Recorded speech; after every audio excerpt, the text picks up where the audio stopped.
지구에는 과학으로도 설명할 수 없는 자연현상들이 존재합니다. 수백 년, 수천 년 동안 일어났지만 왜 일어났는지 모르고 목격자는 수천 명인데 원인은 여전히 미스터리인 현상들이에요. 지금부터 소개할 10가지는 자연이 우리에게 던진 가장 기이한 수수께끼들입니다. 시작하기 전에 구독, 좋아요, 하입 부탁드려요. 10위 1300년째 떨어지지 않는 바위 크리슈나의 버터볼. 인도 남부에 있는 작은 해변 도시 마말라푸람이라는 곳이 있습니다. 이곳은 유네스코 세계문화유산으로 지정된 7세기 힌두 사원들로 유명한 곳인데요. 그런데 여기 사원들보다 더 유명한 게 하나 있어요. 바로 크리슈나의 버터볼이라고 불리는 거대한 바위입니다. 이 바위가 얼마나 대단하냐면 높이가 6m, 폭이 5m 정도 되는 엄청난 화강암 덩어리인데요. 무게는 대략 250톤 정도 나간다고 합니다. 250톤이요. 코끼리 40마리 정도의 무게입니다. 그런데 이 어마어마한 바위가 경사진 언덕 비탈에 아슬아슬하게 걸쳐져 있어요. 처음 보는 사람들은 다들 깜짝 놀랍니다. 왜냐하면 정말로 지금 당장이라도 굴러떨어질 것처럼 보이거든요. 그런데 놀라운 건 이 바위가 약 1300년 동안 이 자리에 이렇게 서 있었다는 겁니다. 폭풍과 비바람이 수없이 지나갔는데도 이 바위는 꿈쩍도 하지 않았어요.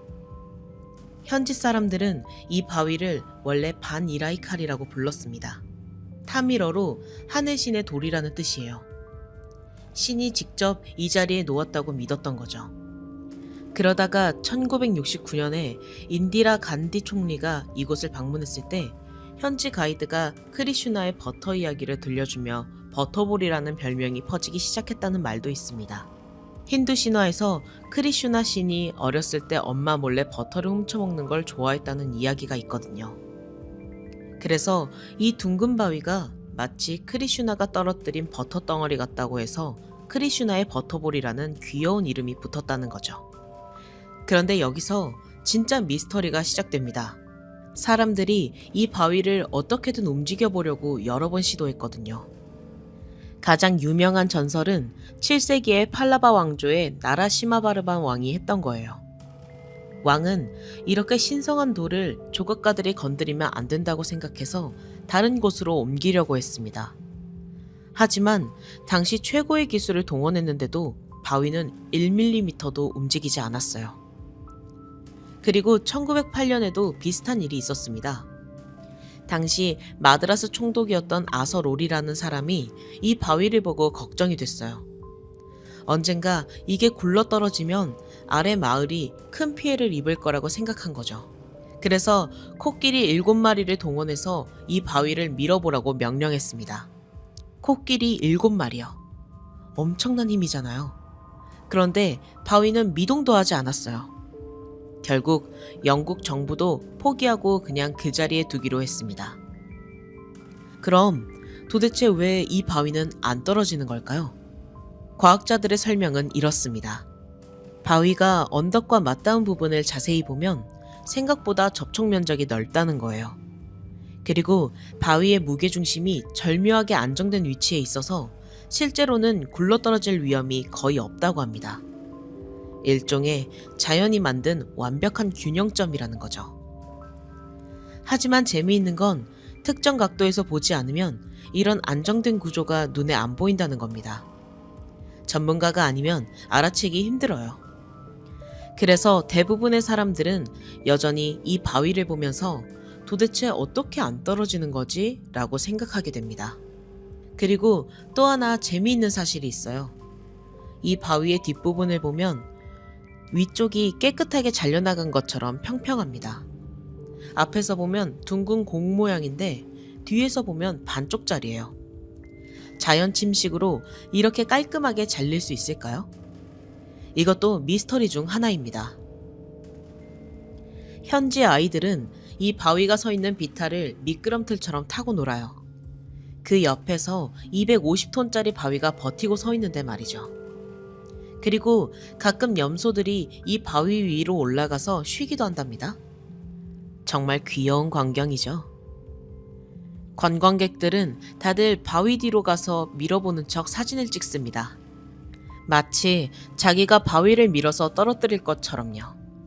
물론 실제로 밀어봐도 절대 안 움직이지만요. 지금까지 수백만 명이 밀어봤지만 한 번도 성공한 사람은 없습니다. 그리고 재미있는 이야기가 하나 더 있어요. 천년경에 라자라자 촐라라는 왕이 이 바위를 보고 엄청 감명을 받았대요. 이렇게 작은 받침점으로 거대한 무게를 지탱하는 모습이 너무 신기했던 거죠. 그래서 영감을 받아서 만든 게 바로 탄자부르 본마이라는 전통 인형입니다. 바닥이 반구형으로 되어 있어서 아무리 쓰러뜨려도 다시 일어서는 오뚜기 인형이에요. 지금도 인도의 유명한 전통 공예품입니다.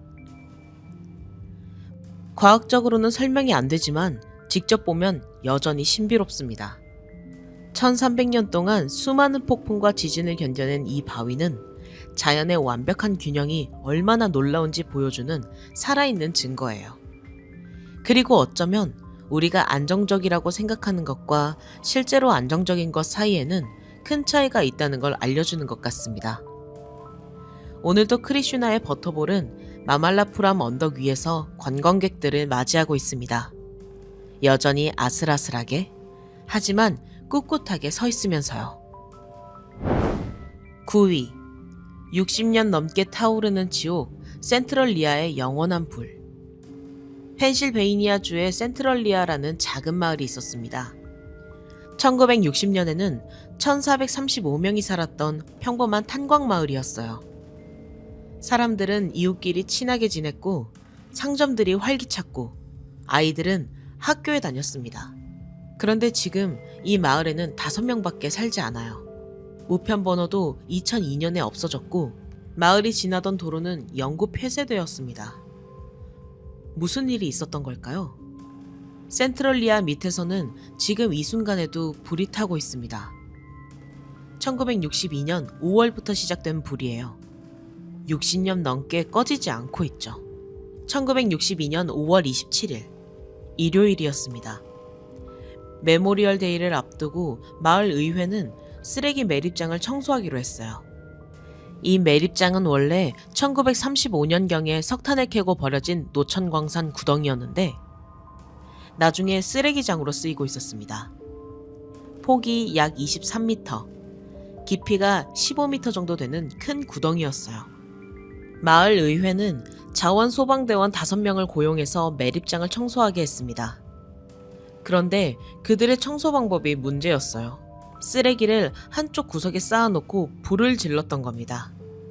사실 이건 매년 해오던 방식이었어요. 메모리얼 데이 전에 묘지 근처의 냄새와 쥐를 없애려고 쓰레기를 태웠던 거죠. 그리고 다 타면 물을 뿌려서 꺼버렸고요. 하지만 1962년에는 뭔가 잘못되었습니다. 소방대원들이 불을 지피고 나중에 물을 뿌렸는데 이틀 후에 또 불이 났어요. 그리고 일주일 후인 6월 4일에도 또 불이 났습니다. 소방대원들은 당황했죠. 도대체 불이 어디서 계속 나오는 건지 이해할 수가 없었어요. 그들은 불도저와 갈퀴를 가지고 탄 쓰레기를 뒤져봤습니다. 그리고 마침내 원인을 찾았어요. 쓰레기 구덩이 바닥, 북쪽 벽 근처에 폭 약 4.5m, 깊이 몇 미터 되는 구멍이 있었던 겁니다. 쓰레기가 이 구멍을 덮고 있어서 보이지 않았어요. 그래서 불연성 물질로 메워지지 않았고요. 이 구멍은 센트럴리아 밑에 거미줄처럼 펼쳐진 오래된 석탄 광산으로 직접 통하는 통로였습니다. 불이 이 구멍을 통해 지하 탄광으로 들어간 거예요. 센트럴리아 지역에는 세계에서 가장 큰 석탄 매장지 중 하나가 있습니다. 수백만 년 동안 지질학적 압력으로 형성된 석탄층이죠. 1800년대부터 광부들이 이곳을 파기 시작했어요. 1900년대 중반이 되자 석탄 수요가 떨어지면서 많은 광산이 버려졌습니다. 하지만 석탄은 여전히 거기 있었어요. 지하 미로 곳곳에 말이죠. 석탄은 천천히 탑니다. 나무가 빨리 타서 금방 재가 되는 것과 달리 석탄은 꾸준하고 지속적으로 타요. 그리고 지하 터널들이 지표면에서 산소를 계속 공급했습니다. 완벽한 조건이었죠. 더 많은 석탄이 타면서 불꽃은 점점 더 깊이, 더 넓게 퍼져나갔습니다. 처음에는 마을 의회가 직접 끄려고 했어요. 하지만 며칠 안에 손 쓸 수 없는 지경이 되었습니다. 주 정부와 연방 정부가 개입했지만 소용없었어요. 1962년부터 1982년까지 20년 동안 정부는 700만 달러를 쏟아부었습니다. 그들이 시도한 것들은 이랬어요. 구멍을 막고 차모를 파고 광산에 불연성 재와 모래와 부서진 암석을 채워 넣었습니다. 심지어 공기 공급을 차단하려고도 했어요. 하지만 아무것도 효과가 없었습니다. 불은 계속 퍼져나갔어요. 1979년에 사람들은 문제가 얼마나 심각한지 깨달았습니다. 당시 시장이었던 존 코딩턴이라는 주유소 주인이 지하 탱크의 연료 수위를 확인하려고 계량봉을 넣었어요. 그런데 계량봉이 너무 뜨거워서 손을 댈 수가 없었습니다. 연료 탱크 온도를 재보니까 섭씨 77도가 넘었어요. 지하가 끓고 있었던 겁니다. 그 무렵부터 주민들은 이상한 일들을 겪기 시작했어요. 땅바닥에서 연기가 피어올랐습니다. 집 지하실에 유독가스가 차올랐어요. 일산화탄소와 이산화황 같은 위험한 가스들이었죠. 사람들은 눈이 따갑고 유황맛이 나고 역한 냄새와 함께 두통과 무력감, 호흡 문제를 겪었습니다. 땅 자체도 뜨거워졌어요. 일부 지역에서는 지표 온도가 섭씨 480도가 넘었습니다. 겨울에 눈이 오면 센트럴리아의 보도에서는 눈이 녹았어요. 다른 곳은 다 하얗게 덮여 있는데 센트럴리아만 검은 땅이 드러났죠. 1962년에 한 주민은 이상할 정도로 잘 자란 토마토를 수확했다고 합니다. 지하 열기 때문에 토마토가 특별히 잘 자랐던 거예요. 하지만 이건 재앙의 전조였습니다. 1981년에는 끔찍한 일이 벌어졌어요. 12살 소년이 갑자기 땅이 꺼지면서 생긴 구멍에 빠진 겁니다. 깊이가 45m나 되는 싱크홀이었어요. 아래에서는 뜨거운 증기가 올라오고 있었죠. 다행히 소년은 나무 뿌리를 붙잡아서 사촌형에 끌어올릴 때까지 버텼습니다. 거의 죽을 뻔했어요. 이 사건이 터지자 사람들은 더 이상 센트럴리아에서 살 수 없다는 걸 깨달았습니다. 언제 땅이 꺼질지 모르고 유독가스에 질식할 수도 있었으니까요. 1981년 피플 잡지 기자는 이렇게 썼습니다. 죽은 자들조차 평화롭게 쉴 수 없다. 마을의 두 묘지에 있는 무덤들도 아래에서 타오르는 불의 심연으로 떨어졌다고 여겨진다. 1984년 의회는 4,200만 달러의 이주 지원금을 승인했습니다. 대부분의 주민들은 돈을 받고 떠났어요. 정부는 500채가 넘는 건물을 철거했습니다. 하지만 몇몇 가족은 떠나기를 거부했어요. 1992년 펜실베이니아 주지사는 마을 전체에 대해 토지 수용권을 발동했습니다. 모든 건물을 강제로 몰수한 거예요. 주민들이 법적으로 저항했지만 실패했습니다. 2002년에는 우편번호가 취소되었고요. 2006년에는 16채의 집만 남아있었습니다. 2009년에는 11채로 줄었고 2010년에는 5채만 남았어요. 2013년에 남은 주민 7명은 주 정부와 합의를 했습니다. 그들이 살아있는 동안은 집에 머물 수 있지만 죽으면 권리를 빼앗긴다는 조건이었어요. 지금은 5명 정도만 남아있습니다. 그들은 유독한 공기 속을 매일 걷고 있고 언제든 땅에 삼켜질 위험이 있어요. 하지만 떠나지 않았습니다. 이곳이 그들의 집이니까요. 센트럴리아를 지나던 61번 주도로는 1993년에 영구 폐쇄되었습니다. 지금 그 도로는 관광 명소가 되었어요. 아스팔트가 갈라지고 휘어졌고 곳곳에서 연기가 피어오르고 있습니다. 사람들은 낙서를 하고 사진을 찍어요. 일종의 묵시록적 풍경으로 유명해진 거죠. 불은 지금 깊이 90m까지 도달했고 약 160헥타르, 대략 디즈니랜드 7개 면적을 덮고 있습니다. 수십에서 수백 헥타르에 이르는 지역을 태우며 해마다 조금씩 영역을 넓혀가고 있어요. 펜실베이니아주 환경보호부에 따르면 이 불은 앞으로 100년에서 250년 정도 더 탈 수 있다고 합니다. 어떤 사람들은 타버릴 석탄이 다 없어질 때까지 꺼지지 않을 거라고 해요. 그런데 여기서 미스터리는 이겁니다. 정확히 불이 어떻게 시작되었는지 아직도 논쟁 중이에요. 가장 널리 받아들여지는 이론은 쓰레기장 불이 실수로 석탄층에 옮겨 붙었다는 거예요. 하지만 다른 이론들도 있습니다. 어떤 사람들은 불이 1962년보다 훨씬 전에 시작되었다고 주장해요. 1932년에 바스트 탄광에서 폭발로 불이 났는데 그게 완전히 꺼지지 않았고 1962년에 쓰레기장까지 도달했다는 거죠. 하지만 프랭크 저길이라는 사람이 반박합니다. 그는 1960년부터 1962년까지 형과 함께 쓰레기장 근처에서 불법 광산을 운영했는데 만약 1932년 불이 계속 타고 있었다면 자신과 형이 유독가스에 죽었을 거라고 말해요. 또 다른 이론은 센트럴리아 서쪽에서 타고 있던 다른 석탄층 화재가 번져왔다는 겁니다. 하지만 이것도 확실하지 않아요. 게다가 가장 큰 미스터리는 이겁니다. 지하에서 정확히 어디까지 불이 번졌는지, 어떤 경로로 퍼졌는지, 언제 어디로 갈지 예측할 수 없다는 거예요. 지하 구조가 너무 복잡해서 지도를 그릴 수가 없습니다. 100년이 넘는 채굴로 미로 같은 터널이 생겼고 어디가 막혀 있고 어디가 뚫려 있는지 아무도 몰라요. 센트럴리아는 유일한 지하 석탄 화재가 아닙니다. 전 세계적으로 수천 개의 석탄 화재가 타고 있어요. 인도의 자리아 탄전에서도 100년 넘게 불이 타고 있었고 중국에도 많습니다. 활화산이 전 세계에 약 1,500개인데 지하 석탄 화재는 수천 개예요. 그리고 이것들이 전 세계 이산화탄소 배출량에 미치는 영향을 무시하기 어렵다고 합니다. 자연적으로 발생한 석탄 화재도 있어요. 석탄에 포함된 황철석이 분해되면서 열을 내고 경우에 따라서는 이 열 때문에 석탄이 자연 발화할 수 있습니다. 실제로 석탄을 배로 먼 거리 운송할 때도 이게 문제가 돼요. 하지만 센트럴리아는 특별합니다. 왜냐하면 이 화재가 마을 전체를 삼켰기 때문이에요.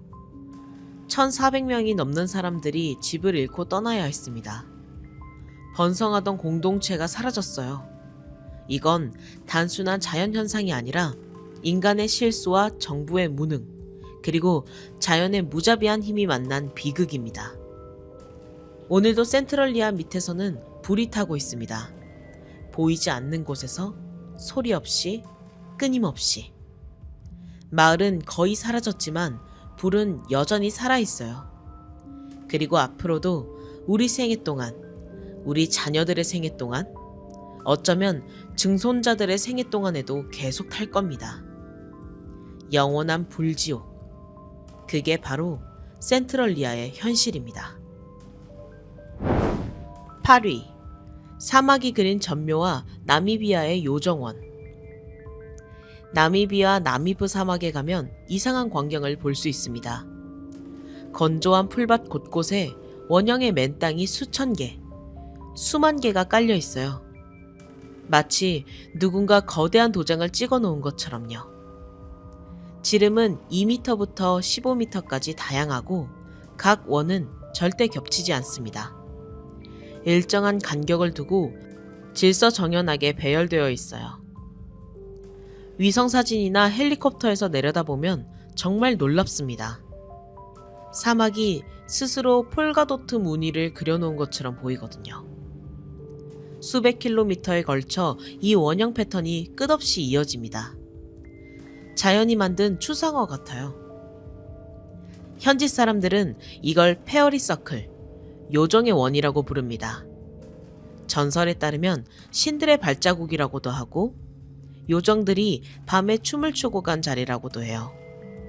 영혼들이 쉬는 장소라는 이야기도 있고요. 아직도 과학자들은 50년 넘게 연구해도 정확한 원인을 밝혀내지 못했습니다. 여러 이론이 나왔지만 아직도 논쟁 중이에요. 이게 바로 미스터리입니다. 2014년까지는 이 현상이 나미비아와 앙골라 남부 일부에만 있는 줄 알았어요. 그런데 2014년에 호주 필바라 지역에서도 똑같은 패턴이 발견되었습니다. 완전히 다른 대륙, 수천 킬로미터 떨어진 곳에서 똑같은 원형 패턴이 나타난 거예요.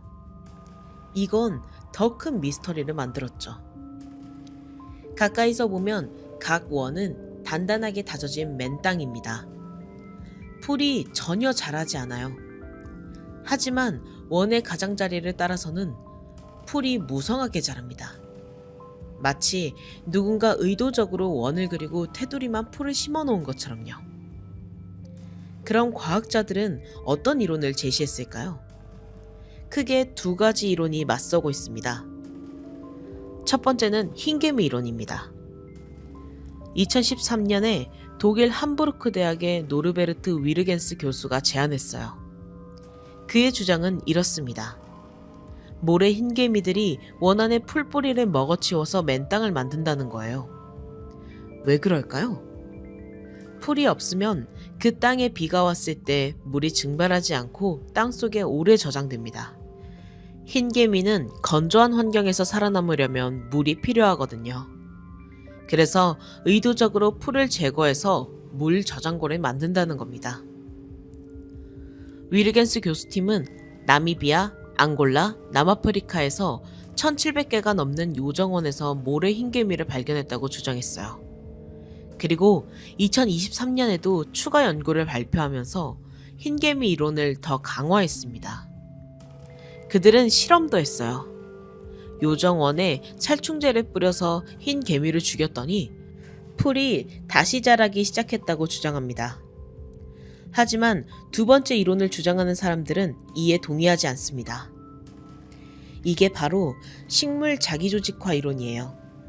독일 괴팅겐 대학의 슈테판 게친 박사가 주도하는 이론입니다.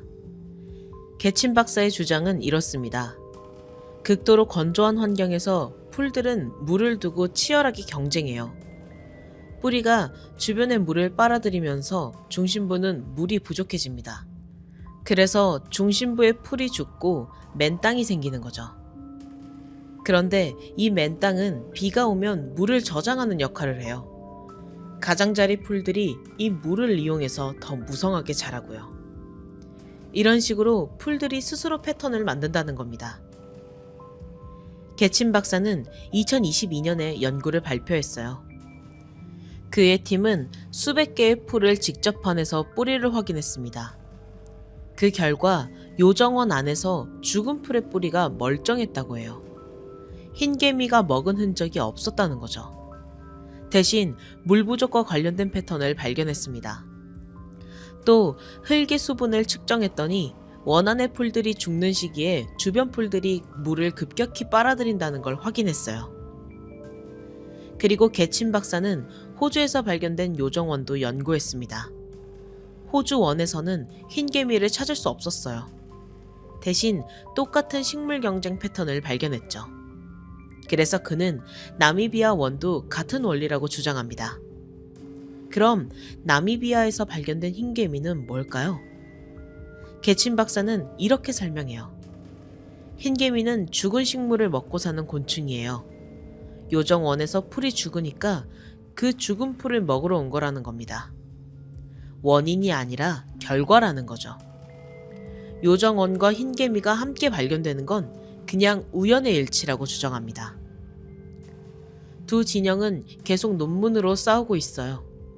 위르겐스 교수는 게친 박사의 연구가 잘못되었다고 비판하고, 게친 박사는 위르겐스 교수가 체계적인 데이터를 제시하지 못했다고 반박합니다.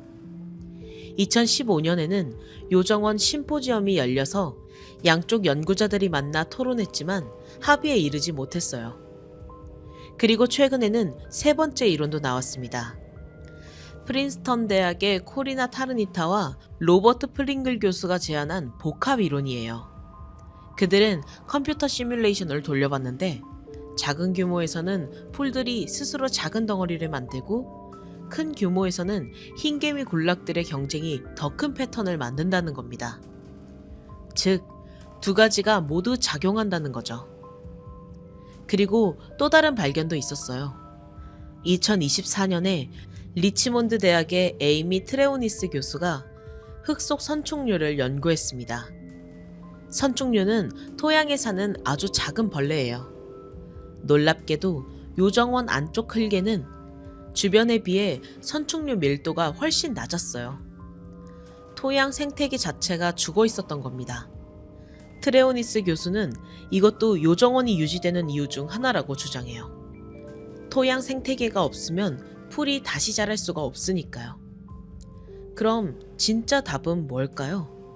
솔직히 아직 아무도 확실히 모릅니다. 50년 넘게 연구했지만 여전히 논쟁 중이에요. 각 이론마다 뒷받침하는 증거가 있지만 결정적인 증거는 없습니다. 어떤 과학자는 실험을 제안했어요.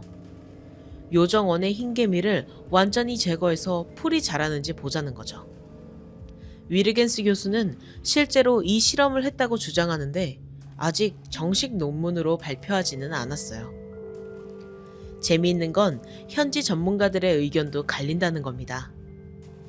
나미비아의 대표적인 흰개미 전문가인 유진 마레이스는 위르겐스 교수가 주장하는 것처럼 요정원 곳곳에서 모래 흰개미를 쉽게 찾을 수 없었다고 말했어요.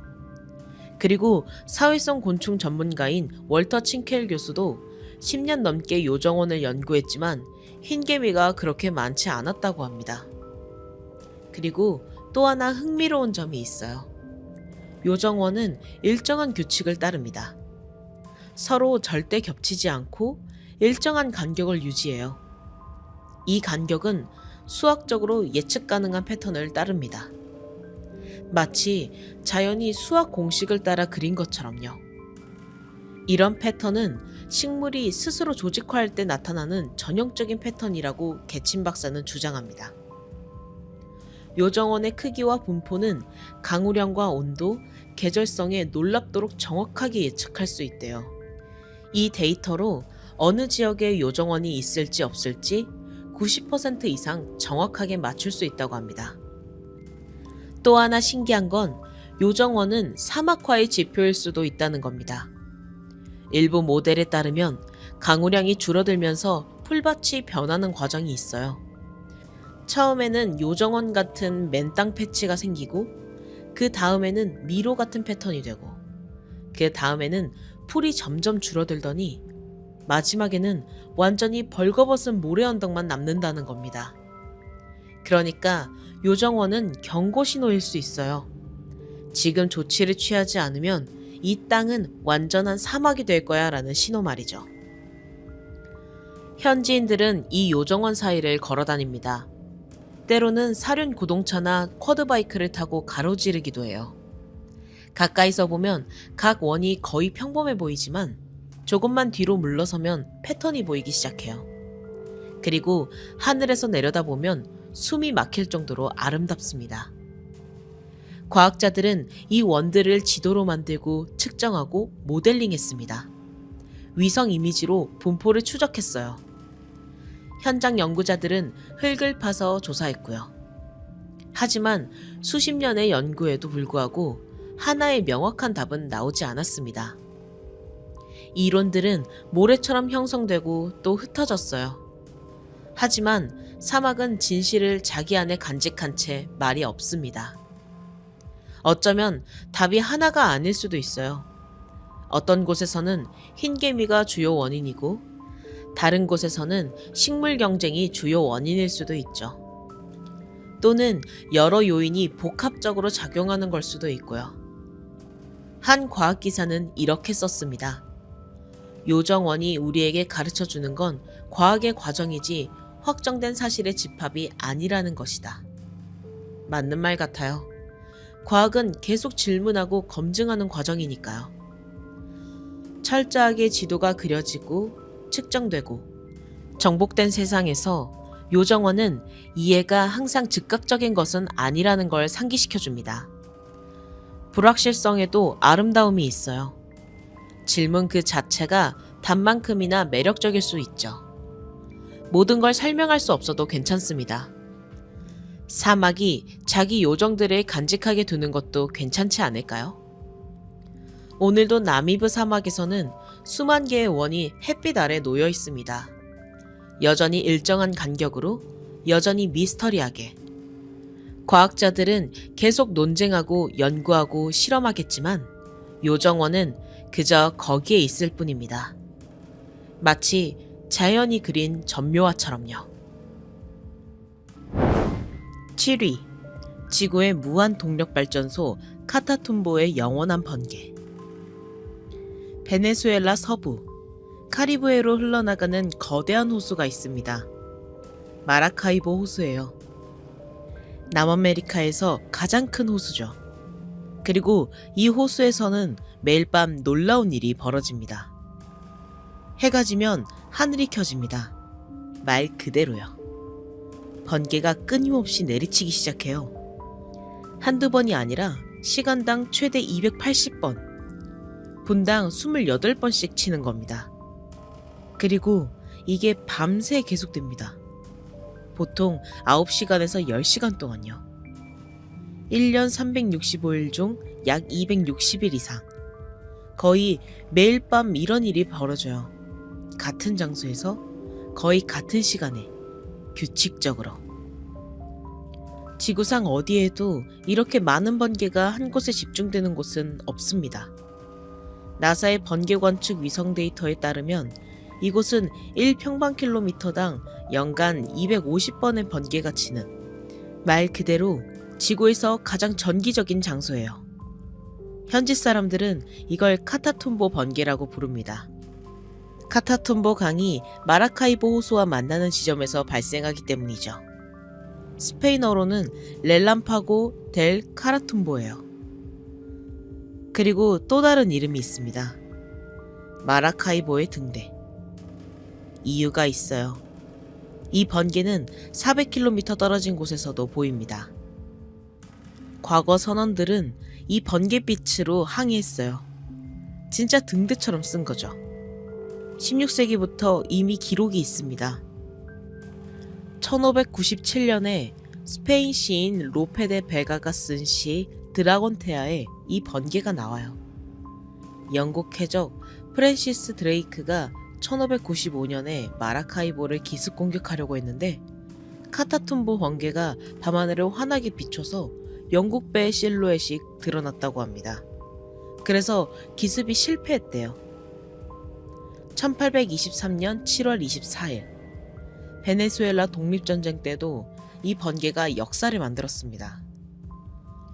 호세 프루덴시오 파디아 제독이 이끄는 베네수엘라 해군이 스페인 함대와 싸울 때 카타툼보 번개가 등대 역할을 해서 승리를 도왔다고 해요. 이 번개는 이 지역의 정체성을 상징하는 존재입니다. 수리아주의 깃발 한가운데 커다란 번개 모양이 그려져 있습니다. 주 찬가에도 언급되어 있고요. 그런데 정말 놀라운 건 이 번개의 에너지예요. 나사에 따르면 카타툼보 번개는 짧은 시간 동안에도 막대한 전기 에너지를 만들어냅니다. 비유하자면 라틴 아메리카 전체의 전등을 켤 수 있을 만큼의 규모라고 하는데요. 연간 약 120만 번의 낙뢰가 발생하니까 엄청난 양이죠.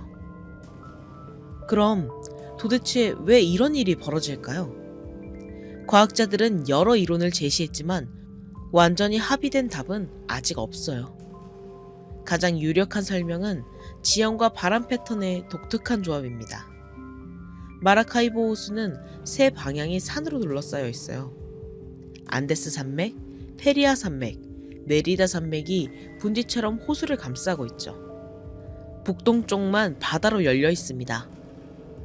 낮 동안 뜨거운 적도의 태양이 호수와 주변 습지를 데웁니다. 엄청난 양의 물이 증발해요. 그러다 해질 무렵이 되면 카리브해에서 무역풍이 불어옵니다. 이 따뜻한 바람이 호수 위에 뜨거운 습한 공기를 밀고 올라가요. 그런데 산에서는 차가운 공기가 내려옵니다. 뜨거운 공기와 차가운 공기가 만나면 어떻게 될까요? 뜨거운 공기가 급격히 상승하면서 거대한 정란운이 만들어집니다. 높이가 12km, 약 4만 피트까지 치솟아요. 이 구름 안에서 물방울과 얼음 결정이 충돌하면서 정전기가 쌓입니다. 그리고 방전되면서 번개가 치는 거죠. 이게 매일 밤 반복됩니다. 왜냐하면 조건이 항상 같으니까요. 적도 지역이라 계절에 관계없이 태양이 뜨겁고 호수는 항상 거기 있고 산도 항상 거기 있고 바람 패턴도 일정하죠. 완벽한 번개 제조 기계인 겁니다. 하지만 예외는 있습니다. 2010년 1월부터 3월까지 카타툼보 번개가 완전히 멈췄어요. 엘니뇨 현상으로 인한 극심한 가뭄 때문이었습니다. 현지 사람들은 엄청 걱정했어요. 영원한 폭풍이 영원히 사라진 건 아닐까 하고요. 하지만 비가 다시 오자 번개도 돌아왔습니다. 그리고 또 다른 이론이 있었어요. 메탄 가설입니다. 1997년부터 2000년 사이에 몇몇 연구가 제안했죠. 마라카이보 호수 밑에는 남미에서 가장 큰 유전 중 하나가 있어요. 석유가 있는 곳에는 메탄도 있습니다. 주변 습지에서도 메탄이 발생하고요. 이 메탄이 대기로 올라와서 공기 전도성을 높여 번개를 더 많이 만든다는 겁니다. 실제로 호수 표면에서 메탄 거품이 올라오는 걸 볼 수 있어요. 하지만 대부분의 과학자들은 이 이론에 회의적입니다. 왜냐하면 세계 다른 지역에서도 메탄 농도가 훨씬 높은 곳이 있지만 카타툼보 같은 현상은 없거든요. 그리고 메탄 이론대로라면 건기의 번개가 더 많아야 하는데 실제로는 우기에 가장 많아요. 한때는 호수 및 기반함의 우라늄이 번개를 끌어당긴다는 이론도 있었습니다. 하지만 이것도 증거가 부족해서 기각됐어요. 결국 가장 그럴듯한 설명은 지형, 위치, 바람 패턴의 독특한 조합이라는 겁니다. 그 이상도 그 이하도 아니에요. 하지만 왜 하필 이 좁은 구역에서만 이렇게 압도적인 빈도로 발생하는지는 여전히 완전히 설명되지 않았습니다. 현지에 가면 이 번개를 직접 볼 수 있어요. 대부분의 관광객은 메리다에서 출발해서 푸에트로 콘차라는 작은 항구 마을로 갑니다. 거기서 배를 타고 4시간 정도 가면 후안 마누엘 국립공원을 지나 올로가 또는 콩고 미라도르 같은 수상 가옥 마을에 도착해요. 올로가는 호수 위에 세워진 전통적인 수상 가옥 마을입니다. 사람들은 말뚝위에 지은 집에 살아요. 주로 파란 개 어업으로 생계를 꾸려요. 이 개가 미국에서 인기가 많아서 수출하는 거죠. 해질 무렵이 되면 하늘에 모루 모양의 정란운이 형성되기 시작합니다. 좋은 징조예요. 밤이 되면 쇼가 시작되죠. 하늘 전체가 번쩍번쩍 빛납니다. 소리는 들리지 않아요. 너무 멀리 떨어져 있어서요. 번개에서 25km 이상 떨어지면 천둥 소리를 듣기 어렵거든요. 하지만 빛은 선명하게 보입니다. 베네수엘라의 물리학자 안헬 무뇨스는 이렇게 말했어요. 번개가 너무 연속적이어서 주변의 모든 것이 보입니다. 두려워해야 하지만 너무 인상적이어서 두려움이 압도당해요. 실제로 두려움을 느끼지 않게 됩니다. 또 다른 물리학자 호아킨 디아스 로바토는 이렇게 표현했습니다. 불 위에 강위에 떠있는 듯한 스트로브 조명이 밤을 낮으로 바꿉니다. 사진작가들은 이곳을 사랑해요. 20초 노출로 사진을 찍으면 운이 좋으면 멋진 번개를 담을 수 있습니다. 하지만 운도 필요해요. 20초 동안 번개가 칠지 안 칠지는 아무도 모르니까요. 이 번개는 현지 경제에도 영향을 줍니다. 마라카이보 호수에는 많은 석유 시추 시설이 있어요. 번개가 칠 때는 작업을 중단해야 하죠. 연간 석유 채굴량의 약 10%가 번개 경보 때문에 영향을 받는다고 합니다. 어부들도 영향을 받아요. 올로가 같은 수상마을에서 주유소까지 보트로 왕복 4시간이 걸립니다. 번개가 심한 밤에는 위험하니까 다른 날 나가야 하죠. 그래서 과학자들은 카타툼보 번개를 예측하려고 노력하고 있어요. 보통 번개는 몇 시간, 기껏해야 며칠 전에 예측할 수 있는데 문효부 교수팀은 3개월 전에 미리 예측하려고 합니다. 성공하면 석유 사업과 어업에 큰 도움이 될 거예요. 한 환경운동가는 카타툼보 번개가 오존층을 재생하는 데 도움이 된다고 주장했습니다. 번개가 오존을 만들어내기 때문입니다. 하지만 과학자들은 이 주장에 반박했습니다. 번개로 생성된 오존이 성층권의 오존층까지 올라가려면 최소 6개월이 걸리는데 그 전에 대부분 분해된다는 것입니다. 게다가 번개가 만드는 오존은 대부분 지표면 근처에 머뭅니다. 문제는 이 낮은 고도의 오존이 오존층처럼 유익한 것이 아니라 오히려 사람에게 유독한 대기오염 물질이라는 점입니다. 2014년에 기네스 세계 기록이 공식 인증했습니다. 카타툼보 번개는 독특한 기상현상이라고요. 베네수엘라 정부는 이걸 유네스코 세계유산으로 등재하려고 노력 중이에요. 성공하면 자연현상으로서는 최초가 될 겁니다. 원주민들에게 이 번개는 수천 년 동안 삶의 일부였습니다. 와유족, 유크파족, 바리족 같은 부족들은 이걸 자연이 보내는 존중과 힘의 신호로 믿어요. 그들이 우주관에 포함되어 있죠. 바리 언어로 카타툼보는 천둥의 집이라는 뜻입니다. 아메리코 베스푸치는 1499년에 마라카이보 호수로 항해했을 때 이 번개를 봤을 거예요. 그가 호수 위에 세워진 수상 가옥 마을을 보고 작은 베네치아, 즉 베네수엘라라고 불렀다는 이야기가 있죠. 국가 이름의 유래가 된 거예요.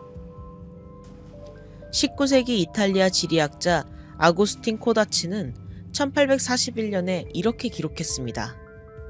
지속적인 번개 같고 그 위치가 호수 입구의 좌우선 근처라서 항해사들에게 등대처럼 방향을 알려준다. 오늘도 카타툼보 번개는 계속됩니다. 매년 260일 이상, 밤마다 9시간씩, 분당 28번씩. 지구에서 가장 전기적인 장소에서 끝없는 에너지쇼를 펼치면서요. 과학자들이 아직 완전히 설명하지 못하는 이 현상은 자연의 힘이 얼마나 놀라운지 보여줍니다. 그리고 어쩌면 우리가 이해하지 못하는 것에도 아름다움이 있다는 걸 알려주는 것 같아요. 영원한 폭풍, 마라카이보의 등대, 지구의 무한 동력 발전소. 카타툼보의 번개는 오늘 밤에도 칠 겁니다. 6위. 아마존의 살인강 보일링 리버. 페루 아마존 깊숙한 곳에 믿기 힘든 강이 있습니다. 물이 끓는 강이에요. 농담이 아니라 정말로 끓어요. 온도가 섭씨 90도가 넘습니다. 커피를 끓이는 온도예요. 현지 사람들은 이 강을 샤나이 팀피시카라고 부릅니다. 태양열로 끓는다는 뜻이에요. 하지만 실제로는 태양 때문이 아니라 지열 때문입니다. 이 강은 페루 우아누코주 호노리아 지구의 마얀투야쿠 지역에 있어요. 파테치아 강의 지류이고 결국 아마존 강으로 흘러갑니다. 전체 길이는 약 9km인데 이 중 하류 6.3km가 뜨거운 물이에요.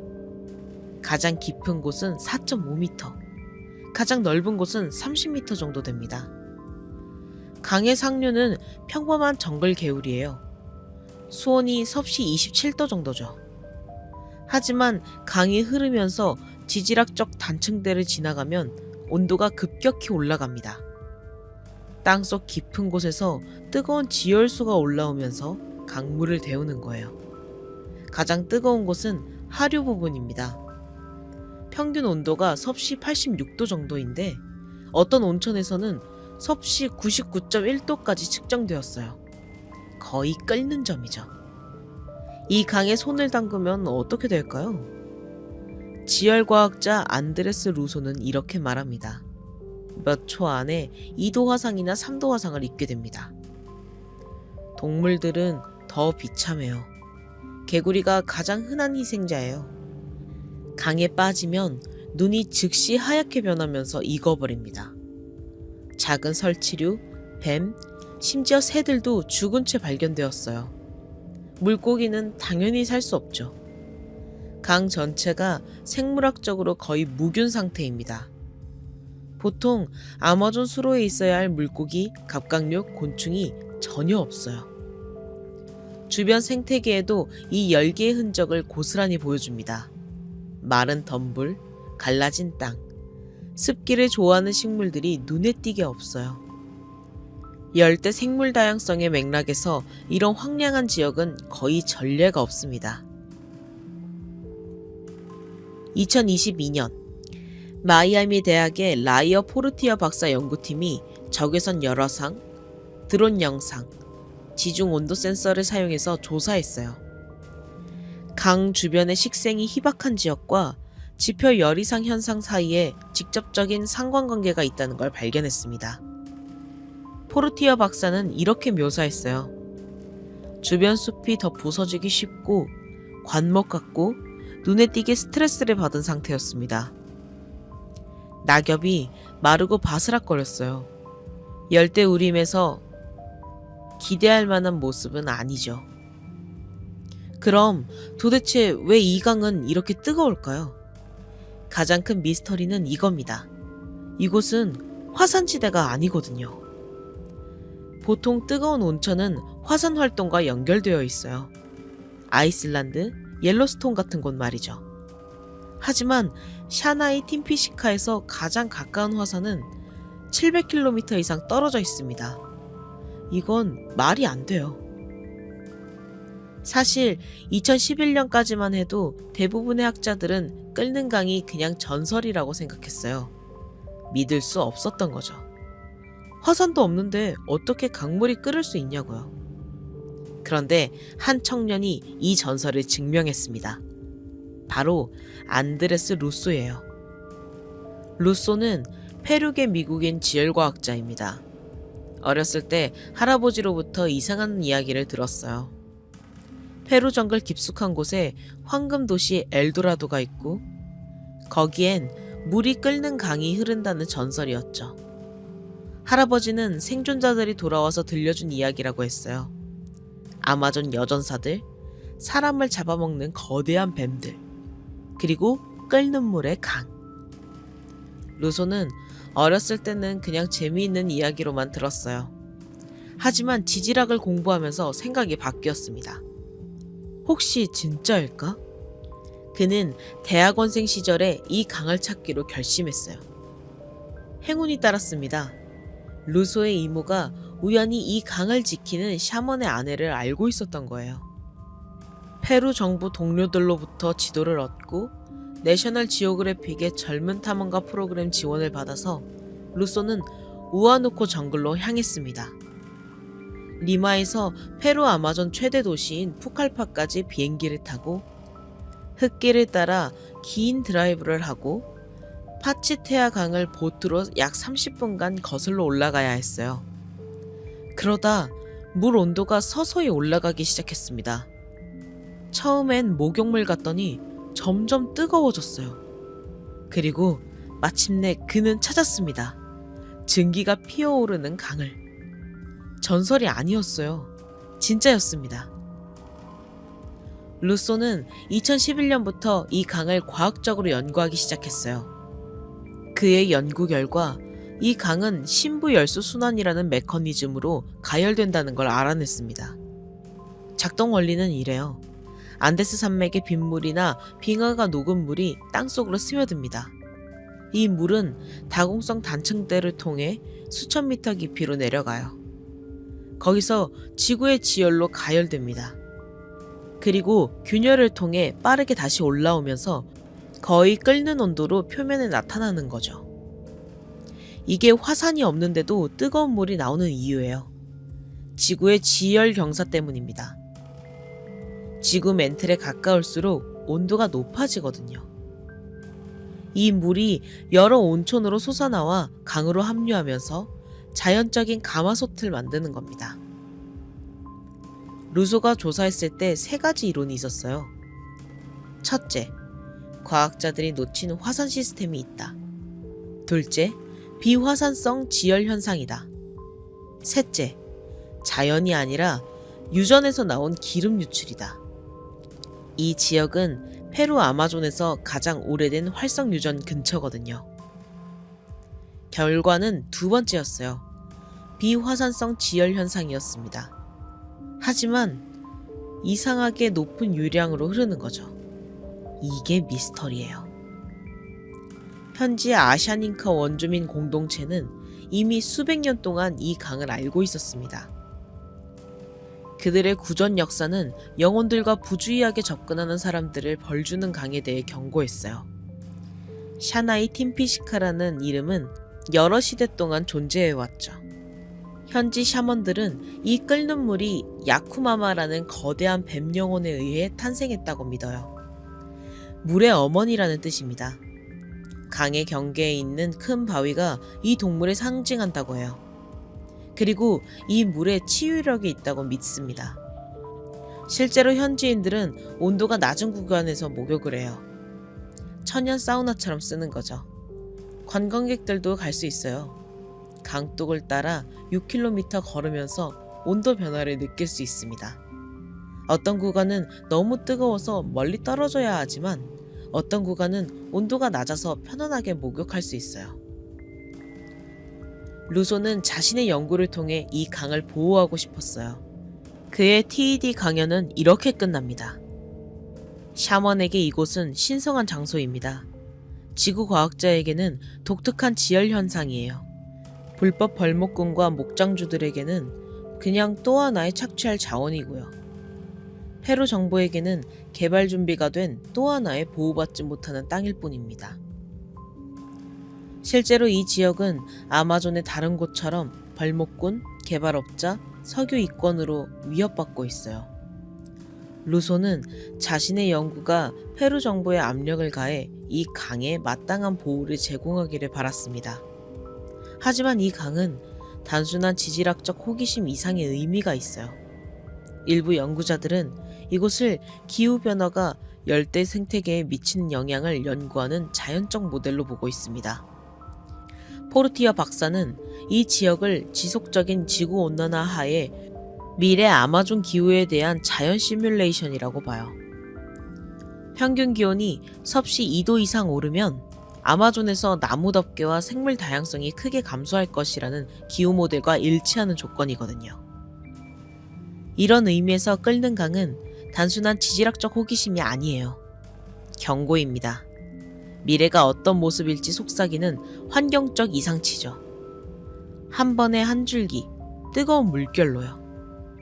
오늘도 샤나이 팀피시카는 페루 아마존 깊숙한 곳에서 흐르고 있습니다.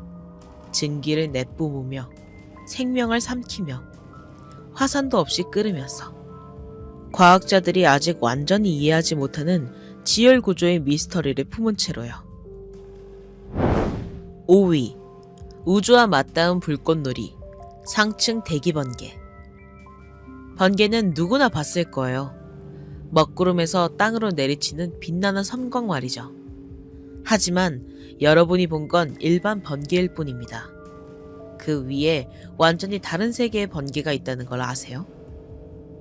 거대한 저군 위, 수십 킬로미터에서 수백 킬로미터 상공에서 빨간 해파리, 거대한 기둥, 푸른 제트처럼 생긴 번개가 번쩍입니다. 이름도 환상적이에요. 스프라이트, 엘브, 블루제트. 이것들은 1989년까지 전설이었어요. 파일럿들이 가끔 목격담을 얘기했지만 과학자들은 믿지 않았죠. 착각일 거야. 눈의 창란이야 라고 했어요. 그런데 1989년 7월 6일 미네소타 대학 연구팀이 고속 카메라로 우연히 촬영에 성공했습니다. 폭풍이 상공에서 빨간 번쩍임이 포착된 거예요. 그제야 과학자들이 인정했죠. 진짜였구나. 스프라이트는 가장 흔한 종류예요. 뇌우 위 50에서 90km 상공에서 발생합니다. 빨간색 또는 주황색으로 빛나고 모양이 정말 다양해요. 거대한 해파리처럼 생긴 것도 있고 당근처럼 생긴 것도 있고 기둥 모양도 있어요. 크기가 엄청납니다. 폭이 50km까지 될 수 있어요. 지속 시간은 짧아요. 1m초에서 100m초 정도. 깜빡이는 순간이죠. 그래서 맨눈으로 보기 어렵습니다. 고속 카메라로 찍어야 제대로 보여요. 블루제트는 스프라이트보다 낮은 곳에서 발생합니다. 뇌우 구름 꼭대기에서 위로 쏘아 올라가는 푸른 원뿔 모양의 빛이에요. 높이는 보통 40에서 50km까지 도달합니다. 속도가 빨라요. 초속 100km로 위로 쏘아 올라가죠. 엘브는 가장 극적입니다. 거대한 빨간 골이나 원반 모양으로 퍼져나가는 빛이에요. 지속 시간은 1m초 미만으로 엄청 짧지만 크기는 어마어마합니다. 지름이 수백 킬로미터까지 될 수 있어요. 우주에서도 보일 정도죠. 그리고 가장 신비한 건 거대 제트입니다. 번개가 구름에서 전리층까지 직접 연결되는 현상이에요. 높이가 70에서 90km까지 올라갑니다. 지구와 우주를 잇는 번개인 셈이죠. 이 번개들을 처음 보면 정말 SF 영화 같아요. 실제로 고속 카메라로 찍은 영상을 보면 CG처럼 보입니다. 빨간 해파리가 하늘에서 춤추고 푸른 빛기둥이 우주로 솟아오르고 거대한 빛의 고리가 하늘을 가로지르는 모습이요. 그럼 이 번개들은 어떻게 생길까요? 아직 완전히 이해되지 않았어요. 하지만 대략적인 메커니즘은 알려졌습니다. 강력한 번개가 땅으로 칠 때 구름 위쪽에 강한 전기장이 형성됩니다. 이 전기장이 상층 대기의 희박한 공기를 이온화시키면서 빛을 내는 거예요. 스프라이트와 엘브가 이렇게 만들어집니다. 블루제트는 좀 달라요. 구름 꼭대기의 양전하 영역에서 직접 위로 방전되는 겁니다. 거대 제트도 비슷한 원리지만 훨씬 더 강력해서 전리층까지 도달하는 거죠. 하지만 여전히 미스터리가 많아요. 왜 특정 조건에서만 터지는지, 번개와 전리층 사이에서 정확히 어떤 식으로 에너지가 오가는지, 왜 어떤 폭풍에서는 생기고 어떤 폭풍에서는 안 생기는지, 물리적 세부사항이 아직 연구 중입니다. 색깔도 흥미로워요. 스프라이트와 엘브가 빨간색인 이유는 높은 고도에서 질소 분자가 방출하는 빛 때문이에요. 블루제트가 파란색인 이유는 낮은 고도에서 중성질소와 이온화된 질소가 내는 빛 때문이고요. 이 번개들은 얼마나 자주 발생할까요? 생각보다 흔합니다. 전 세계적으로 매일 수천 개의 스프라이트가 발생해요. 하지만 대부분 사람들이 못 봅니다. 왜냐하면 구름 위에서 일어나니까요. 그리고 너무 짧아서 눈 깜빡이면 놓치죠. 국제우주정거장 우주비행사들은 종종 이걸 봐요. 위에서 내려다보니까요. 그들이 찍은 사진과 영상이 정말 놀랍습니다. 밤에 지구를 내려다보면 폭풍 위로 빨간 해파리와 푸른 제트가 춤추는 게 보인대요. 2019년에는 덴마크 기술대학이 국제우주정거장에 특수 카메라를 설치했어요. 이름은 ASIM이에요. 이 카메라가 상층 대기 번개를 24시간 감시하면서 엄청난 양의 데이터를 수집하고 있습니다. 그 결과 놀라운 발견들이 있었어요. 예를 들어 2021년에 블루제트 위에서 파란 번쩍임이 추가로 발견됐는데 이게 새로운 종류의 방전 현상일 수 있대요. 이 번개들이 왜 중요할까요? 단순히 예쁘기만 한 게 아니에요. 지구 대기의 전기적 회로를 이해하는 데 중요합니다. 지구와 전리층 사이에는 전기적 연결이 있거든요. 상층 대기 번개는 이 연결의 일부예요. 또 기후변화와도 관련이 있을 수 있어요. 폭풍이 더 강력해지면 상승 대기 번개도 더 자주 발생할 거니까요. 그래서 이걸 연구하면 미래 기후를 예측하는 데 도움이 될 수 있습니다. 그리고 전리층과의 상호작용도 연구 중이에요. 이 번개들이 전리층에 영향을 미칠 수 있고 그게 위성통신이나 GPS 같은 기술에 영향을 줄 수 있거든요. 어떤 과학자들은 지구와 우주가 맞닿은 경계에서 벌어지는 수수께끼 불꽃놀이라고 표현해요. 정말 적절한 표현 같아요. 우리 머리 위 수십 킬로미터 상공에서 매일 밤 우주적인 쇼가 펼쳐지고 있는데 대부분의 사람들은 모르고 있으니까요. 만약 보고 싶다면 어떻게 해야 할까요? 운이 좋아야 합니다. 큰 폭풍이 멀리 있을 때 어둡고 탁 트인 장소에서 폭풍 위쪽 하늘을 주시해야 해요. 그리고 고속 카메라가 있으면 좋습니다. 스마트폰 카메라로는 잡기 어려워요.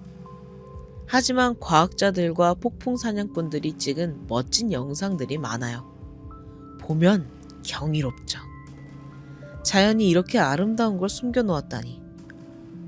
오늘도 어딘가에서 거대한 폭풍 위로 빨간 해파리가 피어오르고 푸른 제트가 우주를 향해 쏘아 올라가고 거대한 빛의 고리가 하늘을 가로지르고 있습니다. 지구와 우주 사이의 정기적 춤. 우리가 거의 보지 못하는 하늘 위의 불꽃놀이. 스프라이트, 엘브, 블루제트. 상층 대기의 유령 같은 번개들은 계속 빛날 겁니다. 4위. 얼음 아래 비밀 세계 남극 빙하 아래 호수. 남극은 지구에서 가장 춥고 가장 건조하고 가장 바람 부는 곳입니다. 얼음으로 덮인 황무지죠. 하지만 이 얼음 아래에는 완전히 다른 세계가 숨어 있어요. 호수들이 있습니다. 거대한 담소호들이요.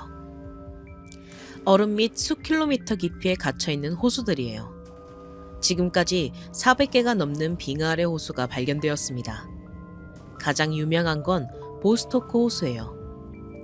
러시아 남극 기지 및 3.7km 아래에 있습니다. 크기가 엄청나요. 길이 250km, 폭 50km, 면적이 약 12,500평방킬로미터입니다. 영국의 온타리오 호수 정도 크기예요. 이 호수는 수백만 년 동안 얼음에 갇혀 있었어요. 15만 년에서 2천만 년 정도 추정됩니다. 상상이 가세요? 공룡이 살던 시절부터 갇혀 있을 수도 있는 거예요. 이 호수들의 환경은 극단적입니다. 태양빛 제로. 위쪽 얼음이 수킬로미터라 빛이 전혀 안 들어와요. 산소 거의 제로. 그리고 엄청난 압력. 위에서 얼음이 누르고 있으니까요. 온도는 섭씨 영하 3도 정도인데 얼지 않아요. 압력 때문에 어는 점이 낮아져서요. 과학자들이 가장 궁금한 건 이겁니다. 여기에 생명체가 있을까? 2012년 러시아 과학자들이 보스토크 호수 얼음을 뚫고 물 샘플을 채취했어요. 그리고 놀라운 발견을 했습니다. 박테리아 DNA가 검출된 거예요. 수백 종의 미생물이 있을 가능성이 제기됐죠. 하지만 논란이 있었어요. 오염됐을 가능성이 있거든요. 드릴이 내려가면서 지상의 미생물이 섞였을 수도 있으니까요. 그래서 확실한 증거는 아직 없습니다. 2013년에는 미국 팀이 윌란스 호수를 조사했어요. 보스토크보다 작지만 접근하기 더 쉬운 호수예요. 깊이가 800m 정도라 드릴링이 더 쉬웠죠. 그들은 매우 조심스럽게 오염을 방지하면서 물 샘플을 채취했습니다. 결과는 놀라웠어요. 물 1ml당 약 10만 개의 박테리아 세포가 발견되었습니다. 생명이 있었던 거예요. 햇빛도 없고 산소도 거의 없는 환경에서 말이죠. 그럼 이 미생물들은 어떻게 살아남을까요? 에너지를 어떻게 얻을까요? 태양 광합성은 불가능해요. 빛이 없으니까요. 대신 화학 합성을 하는 것 같아요. 암석과 물의 화학 반응에서 에너지를 얻는 겁니다. 암석에서 나온 철이나 황 같은 화학 물질을 이용하는 거죠. 이건 지구 생명체의 기원을 이해하는 데 중요합니다. 초기 지구도 이런 환경이었을 수 있거든요. 햇빛 없이 화학 에너지만으로 생명이 시작됐을 가능성이 있어요. 그리고 더 흥미진진한 건 외계 생명체와의 연관성이에요. 목성의 위성 유로파와 토성의 위성 엔셀라두스에도 얼음 아래 바다가 있다고 추정됩니다. 만약 남극 얼음 아래 생명이 있다면 유로파나 엔셀라두스에도 있을 수 있는 거죠. 그래서 남극 빙하 아래 호수는 일종의 외계 생명체 실험실이에요. 우주로 나가기 전에 지구에서 연습하는 거죠. 하지만 이 호수들을 연구하는 건 정말 어렵습니다. 수킬로미터 얼음을 뚫어야 하거든요. 그리고 오염시키지 않으면서 샘플을 채취하는 게 거의 불가능에 가까워요. 드릴 장비 자체가 미생물을 가지고 있을 수 있고 드릴링 과정에서 쓰는 화학물질이 호수를 오염시킬 수 있어요. 그래서 과학자들은 매우 조심스럽게 접근합니다. 어떤 과학자들은 로봇 잠수정을 보내자고 제안해요. 얼음을 뚫고 들어가서 호수를 탐사하는 작은 잠수정이요. 하지만 이것도 기술적으로 어렵고 오염 위험이 있어요. 이런 극한 환경 미생물을 극한생물이라고 부릅니다. 지구 생명체의 한계를 보여주는 존재들이에요. 그리고 우주 어딘가에 생명이 있다면 아마 이런 형태일 거예요. 남극 얼음 아래 호수들은 지구에서 가장 고립된 생태계입니다. 수백만 년 동안 외부와 단절되어 있어요. 여기서 진화한 생명체는 지구 어디에도 없는 독특한 종일 수 있습니다. 과학자들은 계속 연구하고 있어요. 더 깨끗한 드릴링 방법을 개발하고 더 정밀한 분석 기술을 사용하면서요. 언젠가는 이 얼음 아래 세계의 완전한 모습을 볼 수 있을 겁니다. 그때까지 남극 얼음 아래에서는 생명이 조용히 살아가고 있을 거예요. 어둠 속에서, 압력 속에서, 고립 속에서.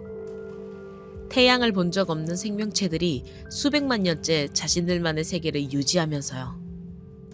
얼음 및 또 다른 바다. 지구의 마지막 미지의 영역 중 하나입니다. 3위. 꺼지지 않는 성화, 영원한 불꽃 폭포. 미국 뉴욕주 버팔로 근처에 체스트넛 리지 공원이라는 곳이 있습니다. 여기 작은 폭포가 있는데 이 폭포 뒤에는 신기한 게 있어요. 불꽃이 타오르고 있습니다. 폭포 뒤 바위 틈에서 작은 불길이 계속 타오르고 있어요.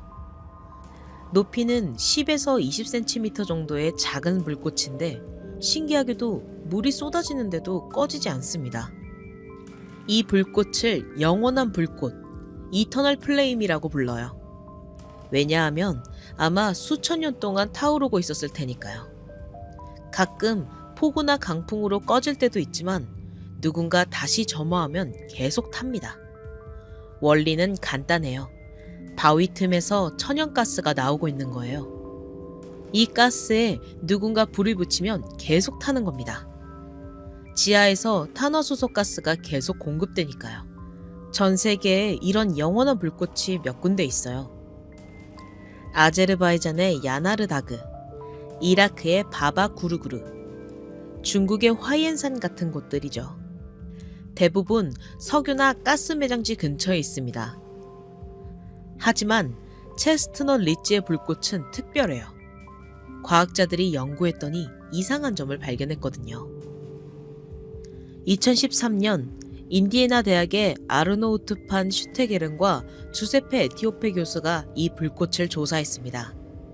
그들은 나오는 가스를 분석했어요.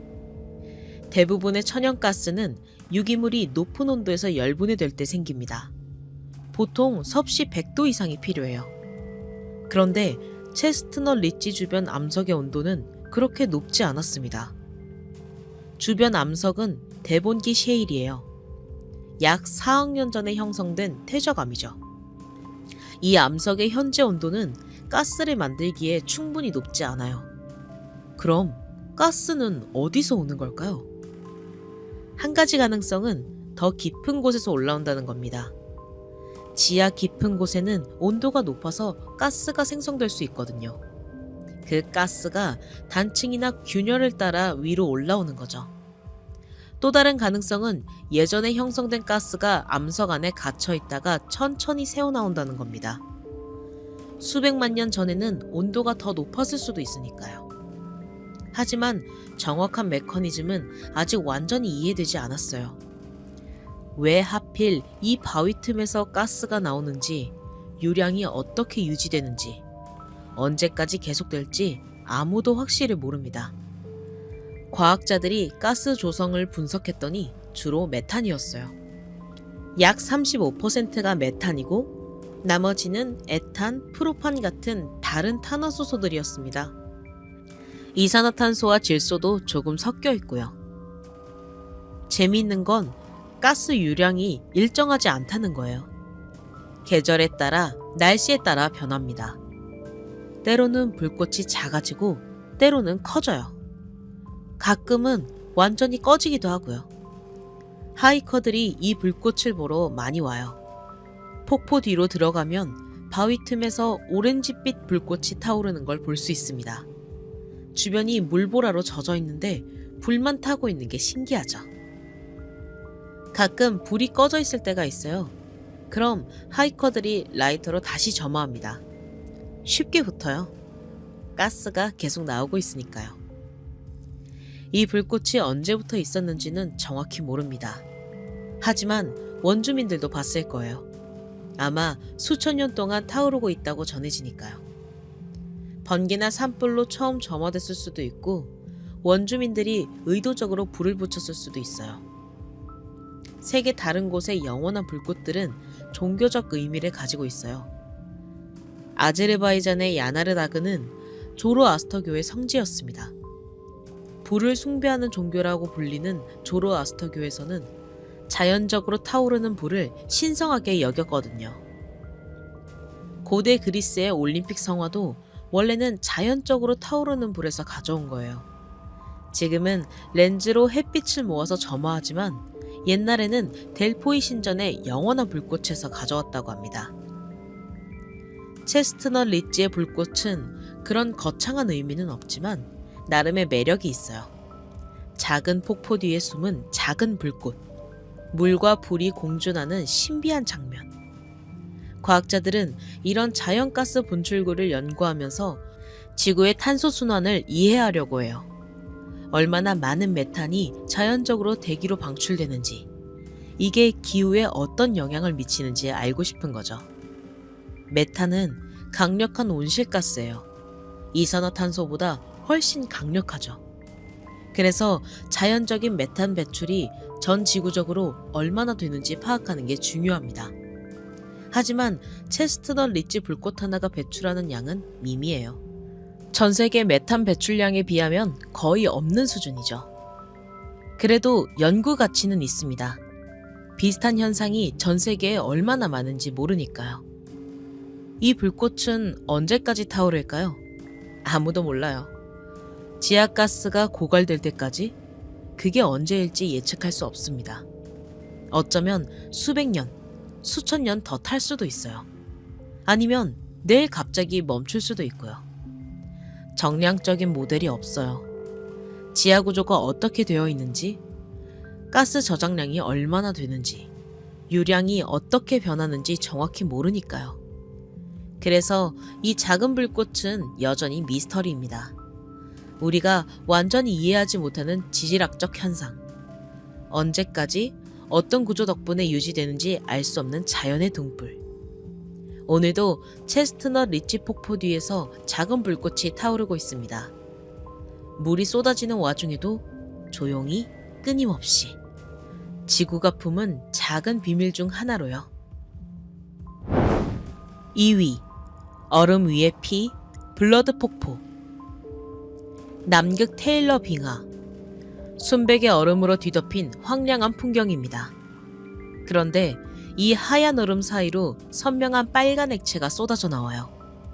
마치 빙하가 피를 흘리는 것처럼요. 이걸 블러드 폭포라고 부릅니다. 1911년 호주 탐험가 그리피스 테일러가 발견했어요. 처음 봤을 때 정말 놀랐을 거예요. 얼음에서 피가 나오는 것처럼 보였으니까요. 테일러는 처음에 빨간 해조류 때문이라고 생각했습니다. 하지만 틀렸어요. 진짜 원인은 훨씬 더 신기했습니다. 이 빨간 물은 200만 년 동안 얼음 속에 갇혀있던 염수예요. 초고농도 염수죠. 바닷물보다 훨씬 짜요. 그리고 철분이 엄청 많이 들어있습니다. 얼음 밑 깊숙한 곳에 호수가 있어요. 이 호수는 200만 년 전에 바다였던 곳이 얼음에 갇힌 겁니다. 시간이 지나면서 물은 계속 얼어붙었고 염분과 미네랄은 농축되었어요. 그래서 지금은 바닷물보다 3배나 짠 물이 되었죠. 이 물이 가끔 빙하 균열을 통해 밖으로 새어나옵니다. 그런데 얼음 속에 있을 때는 철분이 환원된 상태예요. 이가철이온 형태죠. 이건 무색입니다. 하지만 공기에 닿는 순간 산화됩니다. 이가철이 삼가철로 바뀌면서 녹이 스는 거예요. 바로 이게 빨간색의 원인입니다. 녹물이에요. 그래서 얼음 안에서 나올 때는 투명하다가 공기에 닿으면 빨갛게 변합니다. 진짜 마법 같죠? 하지만 더 놀라운 건 이 물 속에 생명체가 있다는 겁니다. 2009년 과학자들이 이 염수를 분석했어요. 놀랍게도 박테리아가 발견되었습니다. 산소가 전혀 없는 환경에서 200만 년 동안 살아온 미생물이에요. 이 박테리아들은 어떻게 살아남았을까요? 광합성은 불가능해요. 빛이 없으니까요. 산소 호흡도 안 돼요. 산소가 없으니까요. 대신 철을 이용합니다. 삼가철을 이가철로 환원시키면서 에너지를 얻는 거예요. 일종의 철호흡이죠. 그리고 황화합물도 이용해요. 완전히 폐쇄된 생태계예요. 외부에서 에너지가 들어오지 않습니다. 태양도 산소도 없어요. 그냥 암석과 물의 화학 반응만으로 생명을 유지하는 겁니다. 과학자들은 이걸 화학합성 생태계라고 불러요. 지구 생명의 기원을 이해하는데 중요한 단서예요.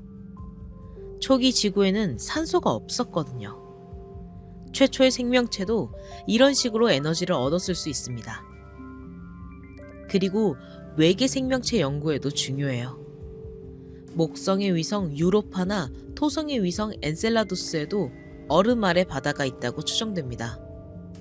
만약 그곳에 생명이 있다면 블러드 폭포의 박테리아 같은 형태일 거예요. 나사는 블러드 폭포를 외계 얼음 천체 생명 모델로 연구하고 있어요. 유로파 탐사선을 보내기 전에 지구에서 연습하는 거죠. 블러드 폭포의 미생물 생태계는 완전히 독립적입니다. 200만 년 동안 외부와 단절되어 있었어요. 진화도 독립적으로 일어났을 거예요. 지구 어디에도 없는 독특한 종일 수 있습니다. 과학자들은 계속 연구하고 있어요. 2018년에는 빙하 및 염소 호수의 지도를 만들었습니다. 레이더를 사용해서 얼음을 토과해서 봤더니 복잡한 수로 시스템이 있더래요. 염수가 얼음 밑을 흐르면서 여러 경로를 만들고 가끔 표면으로 터져 나오는 겁니다. 블러드 폭포는 그 중 하나예요. 그런데 왜 하필 이 지점에서만 나올까요? 그것도 미스터리예요.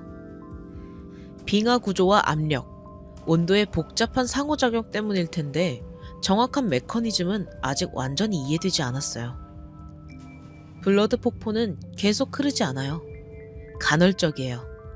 어떨 때는 흐르다가 어떨 때는 멈춥니다. 빙하의 움직임, 압력 변화, 온도 변화에 따라 달라지는 것 같아요. 2017년 연구에서는 블러드 폭포물이 열 에너지를 가지고 있다는 걸 발견했어요. 주변 얼음보다 약간 더 따뜻합니다.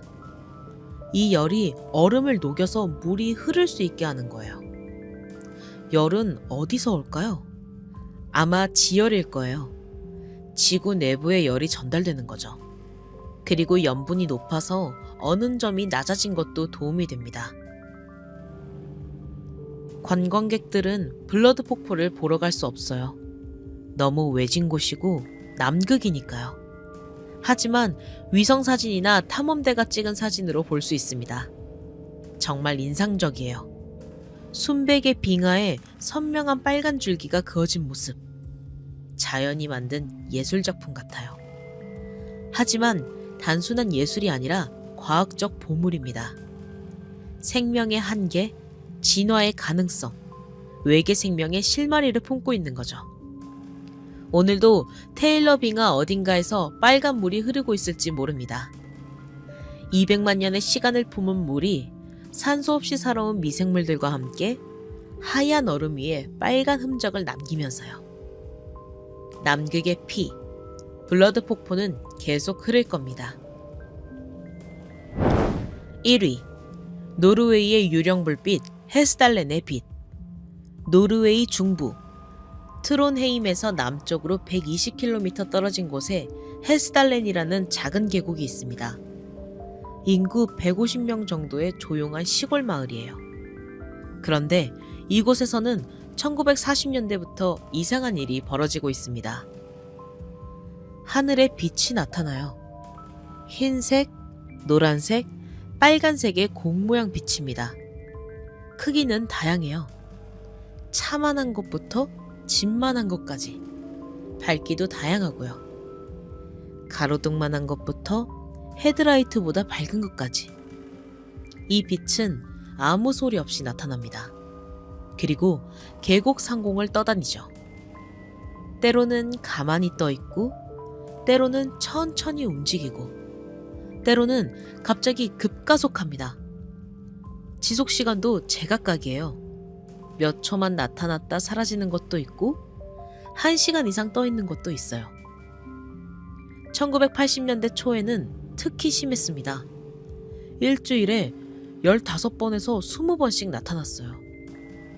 주민들은 겁에 질렸죠. 무슨 일이 벌어지는 건지 알 수가 없었으니까요. UFO라 생각한 사람도 있었어요. 정부 비밀 실험이라고 의심한 사람도 있었고요. 하지만 아무도 확실한 답을 주지 못했습니다.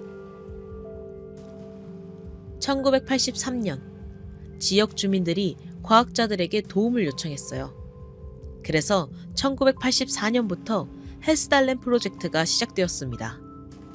노르웨이와 이탈리아 과학자들이 팀을 꾸려서 이 현상을 체계적으로 연구하기 시작한 거예요. 그들은 카메라, 레이더, 스펙트럼 분석기, 자기장 측정기 같은 장비들을 설치했어요. 그리고 기다렸습니다. 결과는 놀라웠어요. 빛이 진짜로 존재했습니다. 환각도 아니고 착각도 아니었어요. 카메라에 찍혔고 레이더에 잡혔고 측정기에 기록되었습니다. 1998년에는 자동 관측소를 설치했어요. 연중 무휴로 하늘을 감시하는 거죠. 지금까지 수천 건의 관측이 기록되었습니다. 하지만 문제는 이겁니다. 40년이 넘는 연구에도 불구하고 아직도 정확한 원인을 모릅니다. 여러 이론이 제안되었어요. 첫 번째는 플라스마 이론입니다. 대기 중에서 플라스마가 자연적으로 형성된다는 거예요. 번개처럼요. 하지만 번개와는 다른 메커니즘으로 만들어지는 거죠. 일부 과학자들은 지질 배터리 가설을 제안했어요. 헤스달렌 계곡에는 황화철과 산화구리가 풍부한 암석이 있습니다. 이 두 광물이 지하수를 통해 연결되면 일종의 천연 배터리를 만들 수 있대요. 이게 방전되면서 플라스마를 만든다는 겁니다. 2014년 이탈리아 물리학자들이 실험실에서 비슷한 효과를 재현했어요. 황화철과 산화아연을 물에 넣었더니 작은 빛이 생겼다고 합니다. 하지만 실험실 규모와 헤스달렌 규모는 차이가 크죠. 두 번째는 라돈가스 이론입니다. 땅에서 라돈가스가 나오고 이게 먼지 입자와 만나면 플라스마를 형성할 수 있다는 거예요. 라돈은 방사성 물질이라 에너지를 가지고 있거든요. 세 번째는 대기 광학 현상 이론입니다. 특수한 대기 조건에서 빛이 굴절되거나 반사되어 기묘한 효과를 만든다는 거죠. 하지만 이것도 모든 관측을 설명하지는 못해요. 문제는 헤스달렌의 빛이 너무 다양하다는 겁니다. 스펙트럼이 제각각이고 궤적이 제각각이고 형태가 제각각이에요. 한 가지 메커니즘으로 전부 설명하기 어려운 거죠. 어떤 빛은 스펙트럼 분석 결과 실리콘, 철, 스칸디움 같은 금속 증기를 포함하고 있었어요. 어떤 빛은 그냥 백색광이었고요. 또 어떤 빛은 적외선만 방출했습니다. 움직임도 이상해요. 어떤 빛은 완전히 정지해 있다가 갑자기 초속 수십 미터로 가속합니다. 관성의 법칙을 무시하는 것처럼 보여요. 하지만 이건 착시일 가능성도 있긴 합니다. 빛이 꺼지고 다른 곳에서 켜지는 걸 움직인 것처럼 보는 거죠. 일부 관측에서는 레이더에 잡혔어요. 그렇다면 이건 뭔가 물리적 실체가 있다는 뜻입니다. 하지만 어떤 때는 레이더에 안 잡혔어요. 그냥 빛만 보이는 거죠. 자기장 변화도 측정되었어요. 빛이 나타날 때 주변 자기장이 미세하게 변한다는 겁니다. 하지만 항상 그런 건 아니에요. 1990년대에는 빛이 급격하게 줄었어요. 1년에 몇 번 정도만 나타났습니다. 사람들은 현상이 끝난 줄 알았죠. 하지만 2000년대 들어서 다시 늘었어요. 왜 이렇게 변하는지도 미스터리예요. 어떤 주기가 있는 걸까요? 지질학적 활동과 관련이 있나요? 아니면 태양 활동? 아무도 확실히 모릅니다. 관광객들이 이 빛을 보러 헤스달렌에 가요. 특히 겨울에 많이 와요. 어두운 밤이 길어서 관측하기 좋거든요. 하지만 운이 필요합니다. 언제 나타날지 예측할 수 없으니까요. 어떤 사람은 며칠씩 기다려도 못 보고 어떤 사람은 도착하자마자 봐요. 완전히 랜덤이에요. 2023년에도 관측이 계속되고 있어요. 자동 관측소는 여전히 작동하고 데이터는 계속 쌓이고 있습니다. 하지만 결정적인 설명은 여전히 나오지 않았어요. 일부 과학자들은 여러 현상이 복합적으로 작용한다고 봅니다. 어떤 빛은 플라스마일 수 있고, 어떤 빛은 대기광학 현상일 수 있고, 어떤 빛은 아직 모르는 메커니즘일 수 있다는 거죠. 헤스달렌의 빛은 단일 현상이 아니라 여러 현상의 집합일 수 있어요.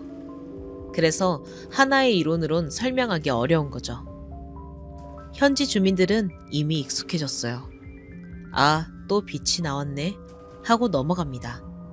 80년 넘게 봐왔으니까요. 무섭지도 않고 신기하지도 않아요. 그냥 헤스달렌의 일부예요. 하지만 과학자들에게는 여전히 큰 미스터리입니다. 40년 연구했는데도 답이 없는 현상이에요. 측정은 할 수 있는데 설명을 못하는 거죠. 어쩌면 답은 여러 분야의 조합에 있을지 몰라요. 지질학, 대기물리학, 플라스마 물리학, 화학, 심지어 양자역학까지 복잡하게 얽힌 현상일 수 있습니다. 오늘도 헤스달렌 계곡 어딘가에서 빛이 나타날지 모릅니다. 아무 소리 없이, 갑자기, 설명 없이. 과학자들의 카메라가 기록하고 레이더가 추적하고 측정기가 데이터를 쌓을 겁니다. 하지만 빛은 여전히 자기 비밀을 지킬 거예요. 80년 동안 그래왔듯이요. 노르웨이의 유령 불빛, 헤스달렌의 빛은 계속 나타날 겁니다. 우리가 이해할 수 있을 때까지. 아니 어쩌면 영원히 미스터리로 남으면서요. 지금까지 아직도 풀리지 않은 세계 미스터리 자연현상 탑 10이었습니다. 어떤 현상이 제일 흥미로우셨나요? 여러분들의 다양한 의견 기다리며 영상 이만 마치겠습니다. 감사합니다.